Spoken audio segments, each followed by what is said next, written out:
I want a baby so badly, she sobbed into my chest the moment I walked through the door. My name is Gabriel.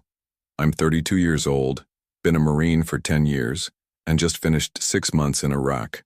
In 8 years of marriage, Jennifer had always been crystal clear about kids.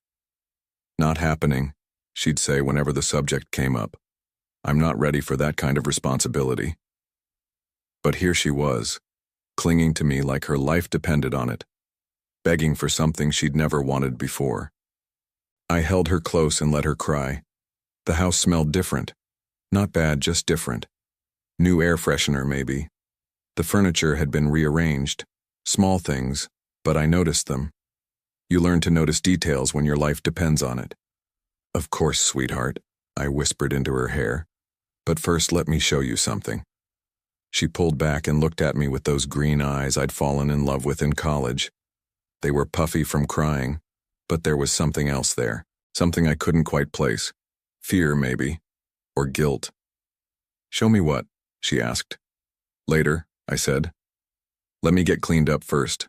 6 months of desert dust doesn't wash off easy. She nodded and stepped back, wrapping her arms around herself. That's when I noticed it. The slight curve to her belly that hadn't been there when I left. Just barely visible under her loose sweater. But I'd memorized every inch of my wife's body over 8 years. She was pregnant. Had to be at least 3 months along, judging by the subtle changes. Have you been eating well? I asked, keeping my voice casual. Too well, she laughed, but it sounded forced. Stress eating while you were gone. I missed you so much. I smiled and kissed her forehead. I missed you too. But I hadn't missed her calls. Every conversation we'd had over video chat, she'd seemed distracted, always checking her phone, always cutting our talks short, because she had somewhere to be. When I'd ask about her job at the insurance office, she'd give vague answers. When I'd ask about her coworkers, she'd change the subject. The anonymous email had arrived in my military account 3 weeks before I was scheduled to come home. No sender name, just a short message. Your wife isn't eating alone. Attached was a photo of Jennifer walking into a hotel with a man I didn't recognize. Dark hair, expensive suit, wedding ring on his finger. I'd thought about ignoring it, thought about deleting it and pretending I'd never seen it. But something about Jennifer's recent behavior made me save it instead. Now standing in my own living room, watching my wife lie to my face about stress eating, I was glad I'd made the calls I'd made. Jennifer and I met at University of Kansas when I was 21 and she was 19. She was studying business administration. I was in ROTC.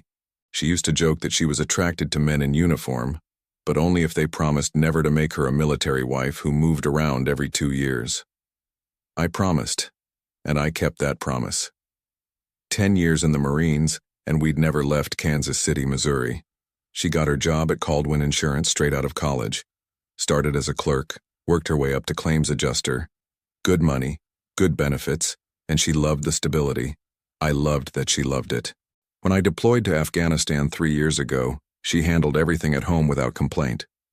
When I got orders for Iraq this time, she'd kissed me goodbye and told me she'd be waiting. For the first 3 months, she was. Our video calls were regular. Her emails were long and detailed. She'd tell me about her days, about her coworkers, about the new supervisor who'd transferred from the Chicago office. David Patterson, his name was. Married guy with 2 kids, she'd mentioned. Seemed nice enough. By month 4, things started to change. She'd be tired during our calls. She'd started going out more with coworkers. Just the girls, she'd say. You know how it is. We need to blow off steam after dealing with insurance claims all day. I didn't think much of it at first. Jennifer had always been social, and I wanted her to have friends while I was gone. But then the calls started getting shorter. The emails less frequent. When I'd ask about her day, she'd give me 1-sentence answers. When I'd ask about David Patterson and how the new supervision was working out, she'd get uncomfortable. He's fine, she'd say. Professional. Does his job. But her voice would change when she said it, higher pitched, the way it got when she was nervous. The photo in that anonymous email showed them holding hands as they walked into the Marriott downtown. Jennifer was wearing the blue dress I'd bought her for our anniversary, The timestamp showed it was taken on a Tuesday afternoon, during work hours. After I got that email, I'd started paying closer attention during our video calls. Jennifer's hair was different. She'd lost weight in her face but gained it in her chest. She was wearing makeup during calls she'd never worn makeup for before. Small things, but they added up. The private investigator I hired charged me $800 for 3 weeks of surveillance. He was thorough. Followed her to lunch meetings that lasted 3 hours. Documented hotel visits that happened twice a week. Got photos of her leaving David Patterson's apartment complex on Saturday mornings. The pregnancy test receipt from CVS Pharmacy was dated 4 weeks before I was scheduled to come home. Right around the time she'd started talking about missing me more than usual. The envelope was waiting for me in my truck when I went out to get my gear. The private investigator had left it under my windshield wiper, just like we'd arranged. Inside were photographs, bank records, medical records obtained through legal channels, and a timeline that laid out 4 months of deception. I sat in my driveway and went through it all. Jennifer entering the Marriott with David Patterson on 14 separate occasions. Jennifer leaving his apartment building on Saturday mornings while his wife was at yoga class with the kids. Jennifer at a downtown clinic for prenatal appointments she'd never mentioned to me. The medical records were the hardest part. Pregnancy confirmed at 12 weeks. Blood work showing she was healthy. Ultrasound images of a baby that had been conceived while I was sleeping in a tent in Iraq, eating meals from plastic packages and trying not to think about roadside bombs. David Patterson was 41 years old. He had a wife named Catherine and 2 daughters, ages 8 and 11. He lived in a house worth $400,000 in Johnson County.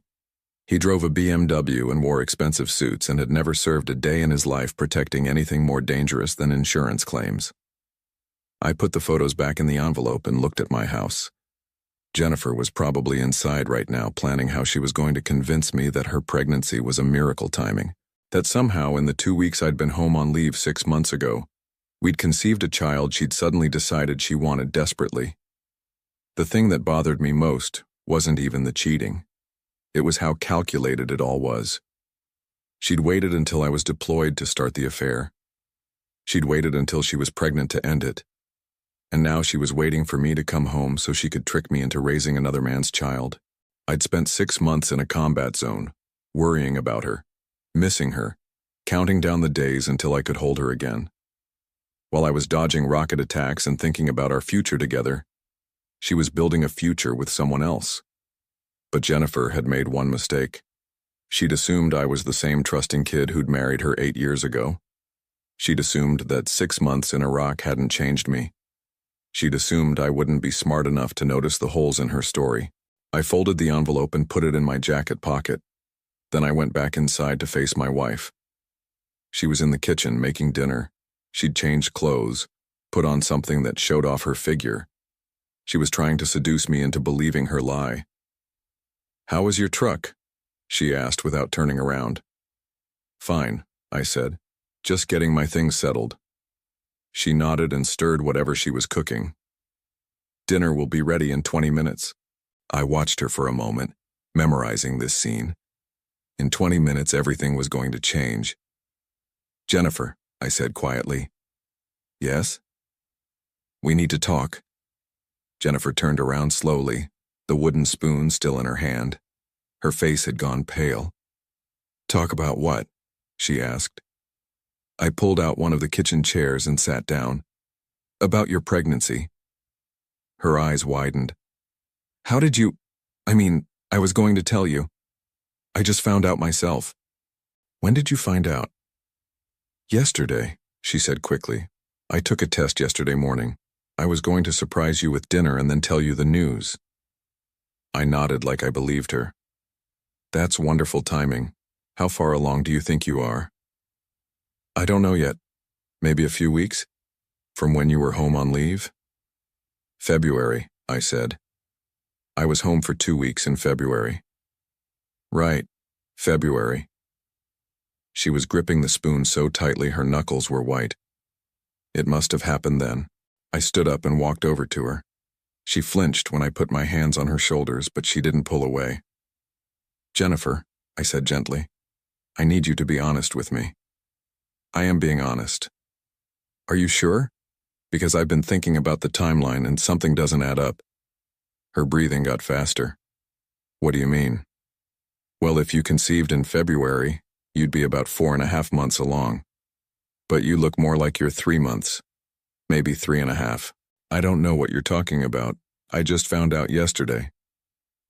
I reached into my jacket pocket and pulled out one of the photographs. It showed her walking out of the women's health clinic downtown, dated 3 weeks ago. She was clearly showing in the photo wearing maternity clothes. Jennifer stared at the picture for a long time. When she looked up at me, there were tears in her eyes. Gabriel, I can explain. I'm sure you can. But first, let me show you something else. I pulled out another photo. This one showed her holding hands with David Patterson as they walked into the Marriott.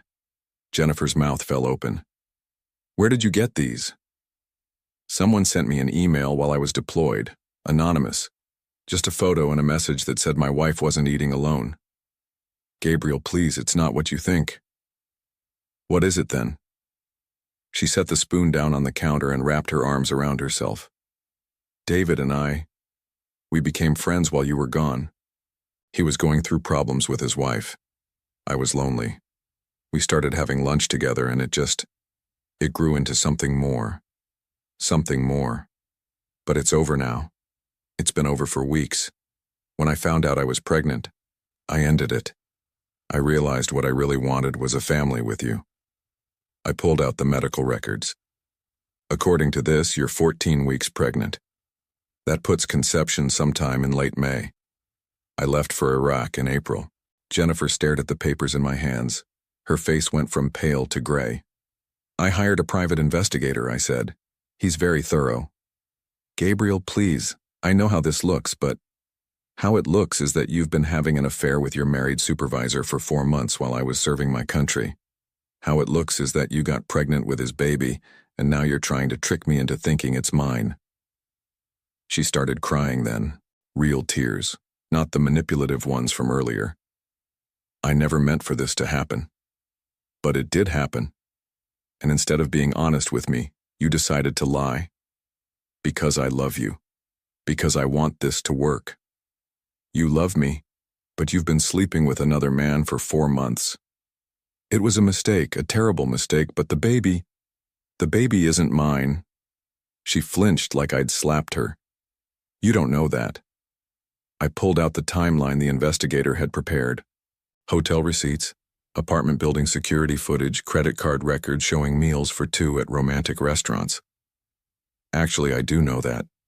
Because you've been with David Patterson at least twice a week since I deployed. Because the conception date lines up perfectly with when you started staying out late on weeknights. Because you've been lying to me for months. Jennifer sank into a chair and put her head in her hands. What are you going to do? That depends on you. Jennifer looked up at me with red, swollen eyes. What do you mean? I mean, you have a choice to make. You can keep lying to me, or you can tell me the truth about everything. I told you the truth. I had an affair. I'm pregnant. I ended it because I realized I made a mistake. When did you end it? 3 weeks ago. I pulled out another photograph. This one was taken 2 days ago while I was still in Iraq. It showed Jennifer and David Patterson leaving his apartment building together. She was wearing the same maternity top she'd worn to greet me at the door. Try again, I said. Her shoulders sagged. Okay. I didn't end it 3 weeks ago. When did you end it? Yesterday, when I found out you were coming home. So, you've been with him this entire time? Yes. And the baby is his. She nodded without looking at me. Yes. Does he know? Yes. What does he plan to do about it? Jennifer started crying again. Nothing. He said he can't leave his wife and kids. He said I was on my own. I sat down across from her. So your plan was to come home, seduce me, and trick me into thinking the baby was mine. I didn't know what else to do. I'm 3 months pregnant with nowhere to go. David made it clear he wasn't going to help me. I panicked. How long have you been planning this? Since I found out I was pregnant. But Gabriel, I swear, part of me really does want this to work. Part of me really does love you. Which part? What? Which part of you loves me? The part that's been lying to me for 4 months? The part that's been sleeping with another man while I was getting shot at in Iraq? The part that was planning to trick me into raising his child? She didn't answer. I pulled out the bank records. Your credit card shows charges at Victoria's Secret, expensive restaurants, hotels. You've been spending money we don't have on your affair. I'll pay it back. With what? Your salary? You've been taking half days off work to meet David. According to the investigator, your supervisor at Caldwell Insurance has been asking questions about your attendance. Jennifer's face went white. How does he know that? He's thorough. He talked to your coworkers. Apparently, you and David haven't been as discreet as you thought. Everyone in your office knows about the affair. That's not true. Susan Phillips in accounting told him she'd seen you leaving hotels together. Janet Morrison in claims processing said you'd been acting strange for months. Even the security guard in your building noticed you were staying late with David after everyone else went home. Jennifer put her hands over her face. Oh God. It gets worse. David's wife knows too. Her head snapped up. What? Catherine Patterson. She's known for 2 months. She hired her own private investigator. You're lying. I pulled out a letter from my jacket pocket. She wrote you this. She asked my investigator to give it to you when the time was right. Jennifer took the letter with shaking hands. As she read it, her face went from white to green. When she finished, she dropped the letter on the table. She's filing for divorce, Jennifer whispered. And she's naming you as the other woman. She's going after David for everything he's worth. His house, his retirement, his savings. She's also going to make sure your affair becomes public record in the divorce proceedings. This can't be happening. It is happening, and it's about to get worse. What do you mean? I pulled out the final document from the envelope. I've already filed for divorce. Jennifer stared at the divorce papers like they were written in a foreign language. When? 2 weeks ago, from Iraq. My lawyer filed them while I was still deployed. You can't do this. I already did. And according to Missouri law, adultery affects property division. Since you've been using marital funds to support your affair, and since you've been lying about paternity, I'm entitled to most of our assets. She looked around the kitchen like she was seeing it for the first time. This is my home too. Actually, it's not. The house is in my name only. I bought it before we got married and we never added you to the deed. You have no legal claim to it. The furniture, my clothes, you can take your personal belongings. Everything else stays. Jennifer stood up abruptly, knocking over her chair. This isn't fair. You can't just throw me out. I'm not throwing you out. You threw yourself out when you decided to have an affair while I was serving my country. Where am I supposed to go? That's not my problem anymore. She started pacing around the kitchen. David will help me. Once he sees these papers, once he realizes his wife is leaving him anyway, he'll want to be with me. David Patterson resigned from Caldwell Insurance this morning. She stopped pacing. What? He cleaned out his office at 6 a.m. before anyone else got to work. Left a resignation letter on his supervisor's desk. According to my investigator, he's moving back to Chicago to stay with his brother. You're lying. I pulled out my phone and showed her a text message from the investigator. It was timestamped 3 hours ago and included a photo of David loading boxes into a moving truck. He's gone, Jennifer. He left without telling you. She grabbed my phone and stared at the photo. He wouldn't just leave. He already did. His apartment is empty. His cell phone has been disconnected. He's not coming back. Jennifer sank back into her chair. I don't understand. He said he loved me. He lied. But the baby is not his problem anymore. He made that clear when he ran away instead of facing the consequences. She was quiet for a long time. When she finally looked at me, there was something desperate in her eyes. Gabriel, please. I know I made mistakes, but we can work through this. I'll go to counseling, I'll do whatever you want, just don't leave me with nothing. You didn't leave me with nothing when you decided to cheat on me. I was lonely. You were gone for 6 months. I was gone serving my country. While I was risking my life, you were risking our marriage. It meant nothing. It meant everything. It meant our marriage vows meant nothing to you. It meant my service meant nothing to you. It meant I meant nothing to you. She started crying again. That's not true. Then why did you do it? I don't know. I was scared and lonely, and David was there, and he made me feel special. And now? Now I realize I made the biggest mistake of my life. I stood up and walked over to the stove. The dinner she'd been making was burning. I turned off the heat and moved the pan. The divorce will be final in 60 days, I said. You have until tomorrow to pack your things and find somewhere to stay. Gabriel, please. The locks will be changed tomorrow evening. I walked toward the door, then stopped and turned back. One more thing, I'm keeping the photos and the medical records. If you try to claim the baby is mine for any legal purposes, I'll produce them in court. She didn't say anything, she just sat there crying. I went upstairs to pack a bag. I'd stay at a hotel tonight, let her have one last night in the house to figure out her next move. It was more kindness than she deserved, but I'd always been too decent for my own good. That was about to change. 2 months later, I was sitting in my lawyer's office when Jennifer's attorney called. She wanted to contest the divorce terms. She was claiming the baby might be mine after all, demanding a paternity test, asking for spousal support and part of my military benefits. Tell her no, I said. She's prepared to take this to court, my lawyer warned. Good. Let's go to court. The hearing was set for the following Tuesday. Jennifer showed up 5 months pregnant, wearing a conservative dress and looking like the picture of an abandoned military wife. Her lawyer had coached her well, but I'd been preparing for this moment since the day I'd discovered her affair. When the judge asked for evidence regarding paternity, I presented the complete investigative file. The photographs, the medical records, the timeline showing conception occurred while I was deployed. Jennifer's face went white as her lawyer reviewed the documents. Your Honor, her attorney said, my client admits to having an affair, but the timing could still. The timing is very clear, my lawyer interrupted. The defendant conceived this child while Sergeant Rodriguez was serving in Iraq.